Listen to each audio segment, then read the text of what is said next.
Allô, j'avais envie qu'on se jase en ce beau matin de janvier. Euh, Ça fait longtemps que je ne vous ai pas parlé. Oui, je fais les stratégies et les défis à chaque semaine depuis à peu près 20 semaines que vous avez sur ma page web à joannawakcoach.com. Mais de juste jaser comme ça ensemble, il me semble que ça fait longtemps et ça me manquait. Donc, un matin, j'avais envie qu'on jase. J'avais envie qu'on se jase parce que durant le temps des fêtes, j'en ai profité pour faire la rétrospective de ma dernière année. Et pourquoi pas de mes derniers 5 ans, parce que c'est il y a 5 ans où ma vie a changé. J'ai démissionné de mon travail sécurisant des 13 dernières années et je me suis lancée comme coach PNL. Et finalement, la vie fait donc bien les choses et c'est de ça que j'ai envie de vous parler aujourd'hui. On va partir du début. En 2002, j'ai commencé à travailler dans une compagnie de camionnage. Et mon intention dans tout ça, c'était de pouvoir avoir un travail sécurisant pour pouvoir me faire construire une maison. Parce que moi, prime abord, j'ai un deck en loisirs, donc je travaillais à contrat pour organiser des événements et des choses comme ça. Et j'étais toute seule avec ma fille, donc je ne pouvais pas me faire construire comme j'étais à contrat. Fait que je m'étais dit, je vais aller travailler là 5 ans, je vais faire construire ma maison et après ça, je reprendrai ma vie en main. En 2005, j'ai fait construire ma maison, donc 3 ans plus tard. J'avais pris comme ce petit côté confortable-là, d'avoir une paye qui rentre à chaque semaine avec des assurances, un fonds de pension et tout ça. Fait que même si je n'aimais pas nécessairement ce que je faisais, je me complaisais dans mon mal-être 40 heures semaine. Vous direz que la vie, elle nous envoie des signes. Et ça, moi, j'y crois vraiment beaucoup. Donc, en 2008, ça faisait comme 6 ans que j'étais à cet emploi-là où j'aurais pu dû être depuis 1 an parce que je m'étais donné 5 ans. J'ai eu un accident d'auto et la vie m'a arrêtée pendant 2 ans et demi. J'ai dû réapprendre à marcher. Et les jambes, quand on lit les livres des malaises et des maladies, c'est qu'on a de la difficulté à aller de l'avant. On a de la difficulté à avancer. Fait que je me suis dit, OK, c'est pas fou. La vie a voulu m'envoyer un signe que j'étais pas à bonne place. Idéalement, ce que j'aurais voulu, c'est que pendant ce 2 ans et demi de convalescence, c'est d'aller me former, de faire autre chose, de ne pas retourner dans ce milieu de travail. Non, j'étais un peu chicken, un peu paresseuse, un peu insécure. Donc, je suis retournée dans ce milieu où je ne me sentais pas très bien, par sécurité d'emploi, par sécurité financière et tout ça. Ce que ça l'a fait, c'est que j'ai voulu compenser ailleurs. Donc, j'allais faire une formation comme agent de voyage. Durant mes pauses, mon dîner, le soir, les week-ends, je vendais des voyages. J'ai des amis qui avaient une cabane à sucre. Donc, je travaillais avec eux autres pendant 8 semaines, du vendredi au dimanche. Je travaillais au bar, c'était le fun, mais c'était quand même des heures de travail, en plus de ma fille qui était adolescente. Donc, tout ça m'a épuisée. Et j'ai fait une dépression majeure sévère qui m'a permis d'apprendre que j'avais aussi un diagnostic de trouble de personnalité limite, donc de mettre un mot sur ce mal-être-là qui était présent et que j'étourdissais en travaillant beaucoup. Et tout ça pour me rendre compte que, OK, la vie me scie les jambes une deuxième fois. Je m'étais donné 5 ans. J'étais pas à ma place. Et les signes sont très clairs que de retourner à la même place, pour moi, à chaque fois, il arrive quelque chose. Regarde, la grande, t'es pas à bonne place. Enlève-toi de là. Et souvent, dans mon bureau, j'ai des gens que c'est comme ça dans leur relation amoureuse, que c'est comme ça à différents niveaux. Les signes sont très, très clairs, mais on y retourne. Par sécurité, par habitude, par vieux pattern, Et dans mon cas, ça a été ça. Donc, pendant 2 ans, il y a eu la dépression, il y a eu les thérapies, j'ai fait ma formation comme coach PNL, j'ai recommencé à marcher, à faire de la course. dans ma grande intensité. Bien, moi, j'ai fait 3 demi-marathons en 7 semaines. Donc, 2015, ça a été l'année où je suis revenue au travail, en janvier 2015, donc il y a 5 ans aujourd'hui. Et bien là, j'allais vraiment super bien. J'étais outillée, j'avais plein d'énergie et tout ça. Et curieusement, après quelques jours, bien, j'allais pas très bien. Puis là, je me suis dit, mais non. Ça fait 2 fois que la vie me scie les jambes, une fois avec l'accident de voiture, une fois avec la dépression, et que je reviens quand même dans ce milieu-là où je me sens pas à ma place et que je me sens donc bien pas bien. Donc, j'attendrai pas que ça se reproduise. J'ai hypothéqué ma maison et je suis partie à mon compte pour devenir coach PNL, comme vous le savez. Et est-ce que je regrette? Ben non. Est-ce que je ferais les choses de la même façon? Mon Dieu que non. Je me suis lancée dans le vide sans filet de sécurité. Je ne connaissais rien à tout ça. Je n'avais jamais été travailleur autonome. J'avais aucune idée à quoi m'attendre. Et en même temps, la raison de cette vidéo-là, j'ai envie de vous dire que, mon Dieu, que la vie est bien faite. Quand tu n'es pas à bonne place, il y a des embûches à répétition. Et quand tu es à bonne place, même si tu n'as aucune idée de ce qu'il y a à faire, bien, la vie devient complice, puis elle met des choses pour toi. Moi, je n'avais jamais pensé à écrire un livre parce que bien, mon orthographe n'est pas très bon. Vous l'aurez sûrement remarqué si vous me suivez sur les réseaux sociaux. Mais il y a des correcteurs pour ça. Et il y a des gens que c'est leur métier. Donc, ça me permet de pouvoir partager mes connaissances, de pouvoir écrire pour toucher le plus grand nombre de gens possible. J'aurais jamais pensé faire des conférences dans ma vie parce que bien, j'étais quelqu'un de plutôt timide et réservé. Et là, je parle devant des centaines et des centaines de personnes et je me sens bien. C'est l'endroit où je me sens le plus en vie. Parce que bien, pour moi, de faire du bien aux autres, ça me fait du bien à moi.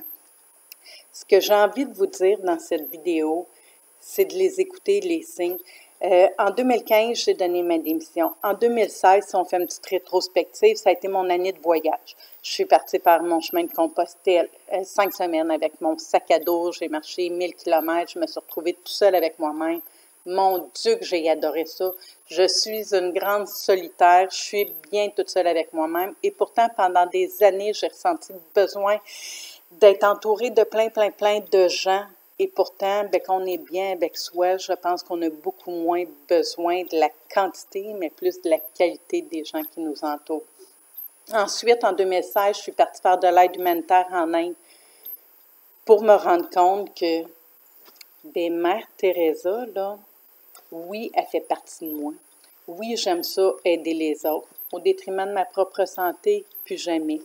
Mais d'être dans l'équilibre et de pouvoir aider mon prochain par mes expériences, par mes recherches, par mes connaissances, c'est mon grand bonheur.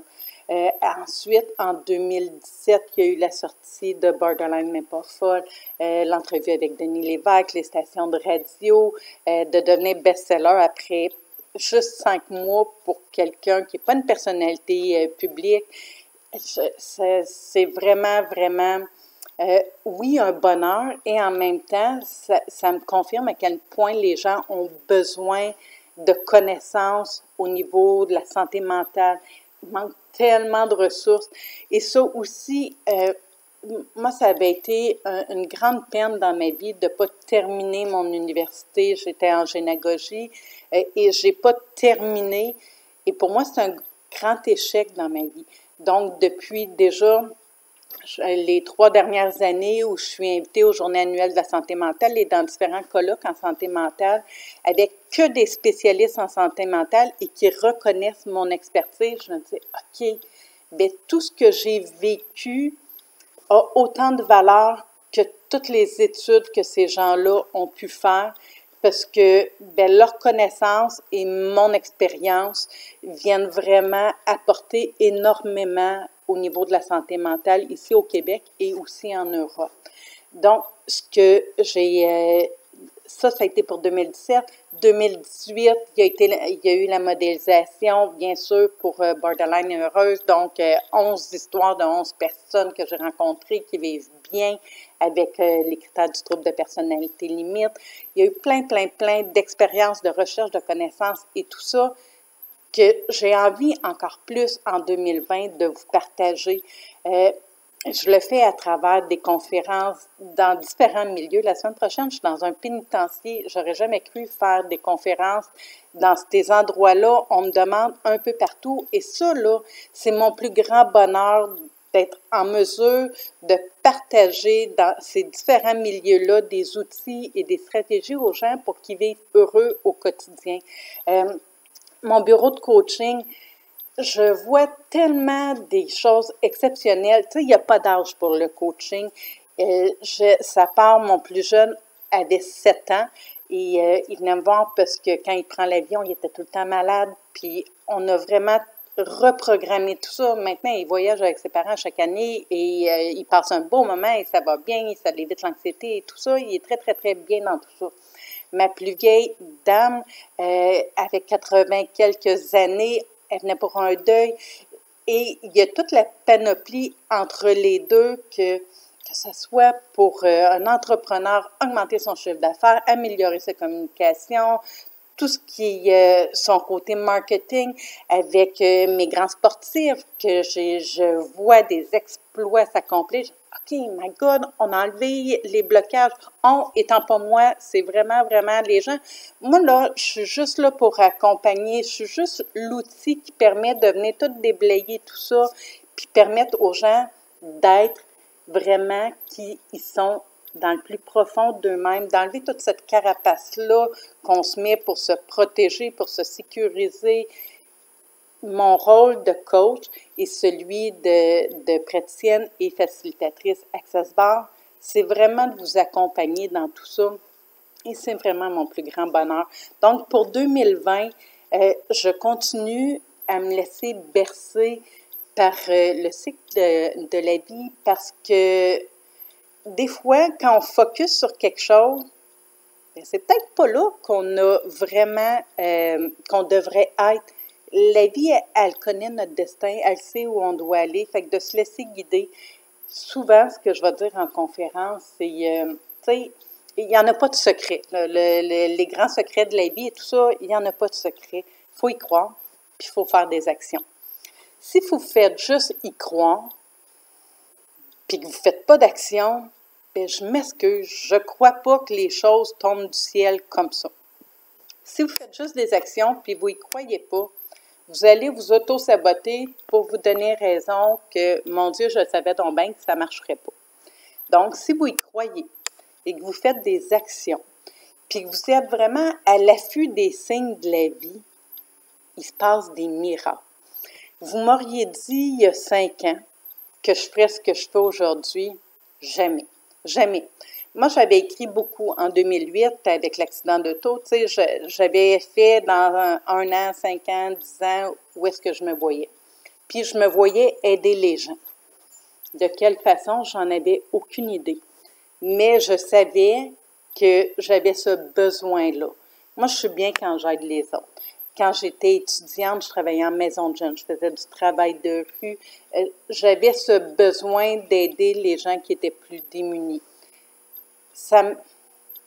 Je suis quelqu'un qui est très généreuse. Je ne serais pas capable d'avoir toutes les connaissances que je suis allée chercher et de les garder que pour moi.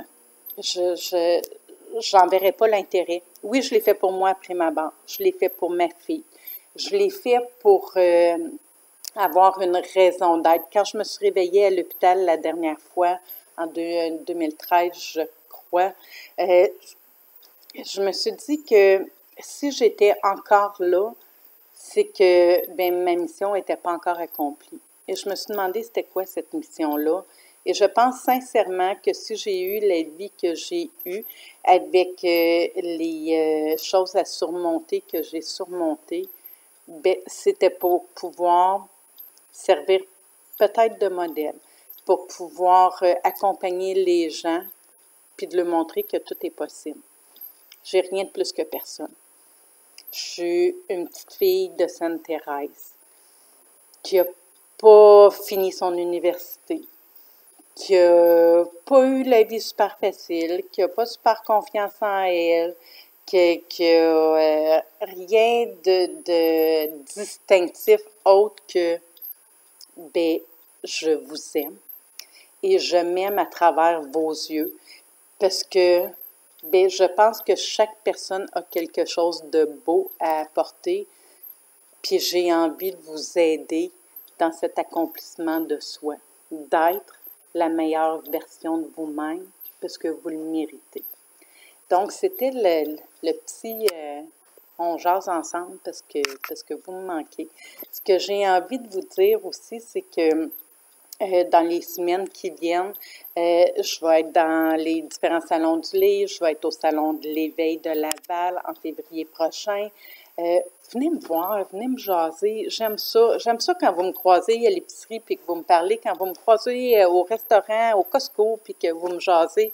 Ça me fait vraiment, vraiment plaisir. C'est le fun d'écrire, c'est le fun de faire des conférences, c'est le fun de parler comme ça à l'ordinateur. Mais c'est donc bien le fun quand vous venez me faire un gros câlin puis que vous me dites que bien, ça vous a aidé ce que j'ai écrit puis que mes vidéos, ils vous aident. Ça me fait vraiment plaisir, cette reconnaissance-là. Ce que j'ai envie de vous dire aussi, c'est que j'ai monté 2 beaux ateliers en février. Vous avez les informations sur ma page web à joannavoicoach.com. J'offre une formation aussi Access Bar février-mars. Gênez-vous pas, allez voir les informations, ça me fait tout le temps plaisir.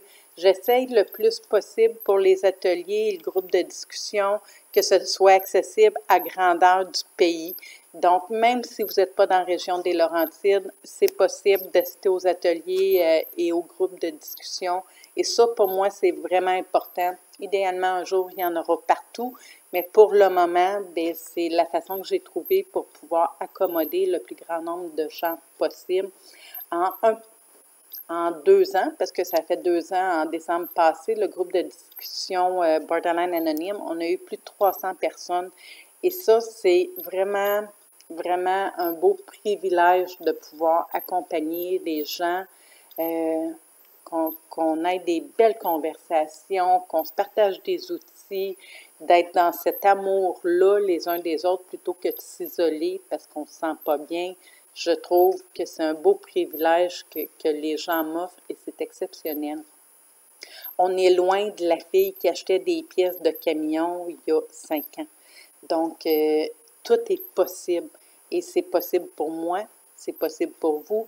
Et je vous le dis, dans toute la panoplie de livres que j'ai lus de gens qui sont passés à l'action, qui ont réussi leur vie, bien, ils ont tous passé à travers cette étape de ben, j'ai plus rien à perdre, je vais le faire le pas, et d'un coup que ça fonctionnerait.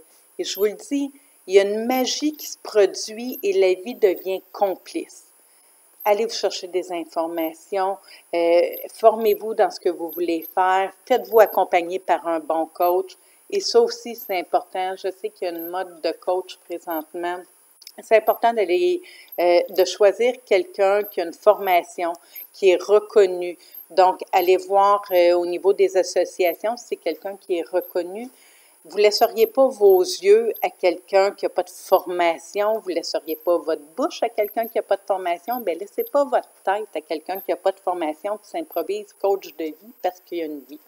Donc, ça, c'est important parce que j'ai des gens qui viennent me voir et mon Dieu, qui sont donc bien pires parce qu'ils sont allés voir la mauvaise personne qui les a beaucoup plus diminués qu'aidés. Donc, avant de choisir la personne pour vous accompagner, c'est important d'aller voir ses compétences, si cette personne-là est reconnue ou non. Donc, mon Dieu, moi, je vous jaserais ça pendant encore plusieurs heures. Ça me fait tellement plaisir. J'aime tellement ce que je fais dans la vie et je vous souhaite pour 2020 de faire ce que vous aimez avec les gens que vous aimez et de vivre votre vie de rêve parce que bien, c'est ça la vie. C'est comme ça qu'on devrait la vivre. Celle-ci, on devrait à tous les jours en avoir le contrôle et faire exactement ce qu'on a envie de faire. parce que sinon, ça donne quoi d'être là? Si je me lève le matin, je fais un job que j'aime pas avec un conjoint avec qui c'est difficile, avec des enfants avec qui c'est difficile, puis que je fais donc ben rien de le fun, ça se peut-tu que je trouve ça lourd puis que j'aie pas le goût de me lever le matin? Mais ça, là, c'est à vous de choisir des petites batailles au début et de changer des petites choses pour aller réussir à accomplir la vie que vous avez envie d'avoir, pour devenir la personne que vous avez envie d'être dans votre cœur envers vous, d'être bienveillant, d'être votre meilleur ami. Donc, pour 2020, je vous souhaite l'abondance de santé, parce que c'est vraiment la base. Et ensuite, d'amour envers vous, d'amour envers les autres, l'abondance d'argent, parce que quand on a de l'argent, bien, on peut se former, on peut voyager, on peut aider les gens, on peut... moi, quand j'ai des sous, là, bien, ça me permet d'aider encore un plus grand nombre de gens. Donc, je veux faire plein d'argent pour pouvoir aider plein de gens. C'est vraiment mon intention. Donc, je vous souhaite tout ce que vous désirez. Et si vous avez besoin d'un petit coup de pouce, joannelavoixcoach.com, ça va me faire plaisir.